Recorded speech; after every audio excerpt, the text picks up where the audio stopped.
ইসলামের ইতিহাসে প্রথম যুদ্ধ হিজরি ২য় সালের ১৭ রমজান। ইসলামী ইতিহাসে এক উজ্জ্বলতম দিন। এই দিন ইমানদার ও কাফেরদের মধ্যে পার্থক্য সূচিত হয়। কুরাইশ কাফেরদের দম্ভ অহংকার মাটিতে মিশিয়ে দিয়ে কালিমার বিজয় দান করেন মহান আল্লাহ তাআলা। মাত্র ৩১৩ জন যোদ্ধা ১,০০০ কাফেরদের বিরুদ্ধে বিজয় অর্জন করে। এই দিন যে যুদ্ধ সংঘটিত হয়, ইসলামী পরিভাষায় সেটিকে গাজওয়াজে বদর বলে নামকরণ করা হয়। এটি ইসলামী ইতিহাসের সর্বপ্রথম সশস্ত্র যুদ্ধ। বহু কারণে এই দিবসটি মুসলমানদের কাছে অত্যন্ত গুরুত্বপূর্ণ ও বিশেষভাবে স্মরণীয়। এ সম্পর্কে পবিত্র কোরআনে আল্লাহ তাআলা ইরশাদ করেন, ওয়ালাকাদ নাসারাকুমুল্লাহু বিবাদরিন ওয়া আনতুম আযিল্লাহ ফাত্তাকুল্লাহা লাআল্লাকুম তাশকুরুন। বদরের যুদ্ধে যখন তোমরা হীনবল ছিলে, আল্লাহ তো তোমাদের সাহায্য করেছিলেন, সুতরাং তোমরা আল্লাহকে ভয় করো। মক্কার কুরাইশদের জুলুমের সীমা ছাড়িয়ে গেলে মদিনায় হিজরতের পর আল্লাহ তাআলা মুসলমানদের অস্ত্র ধারণের অনুমতি দেন।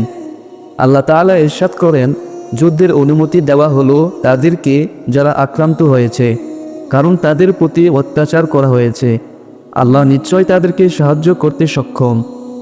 পবিত্র রমজান মাসে সংঘটিত ইসলামের ইতিহাসে গৌরবোজ্জ্বল এক অধ্যায় বদর যুদ্ধ। বদর প্রান্তরে সংঘটিত এ যুদ্ধ মানব জাতির ইতিহাসে অনন্য এক ঘটনা।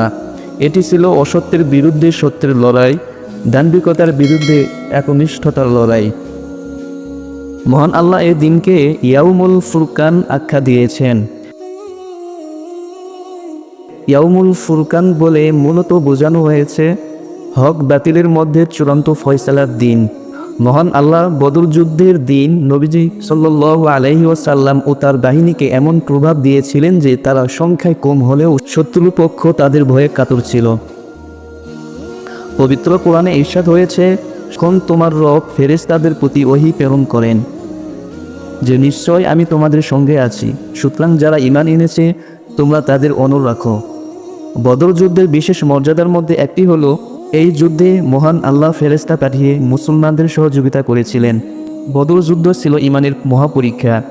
এতে রোজাদার সাহাবীরা যেভাবে কৃতিত্বের সাথে সফল কাম হতে সক্ষম হলেন, জগতের ইতিহাসে তার তুলনা নেই।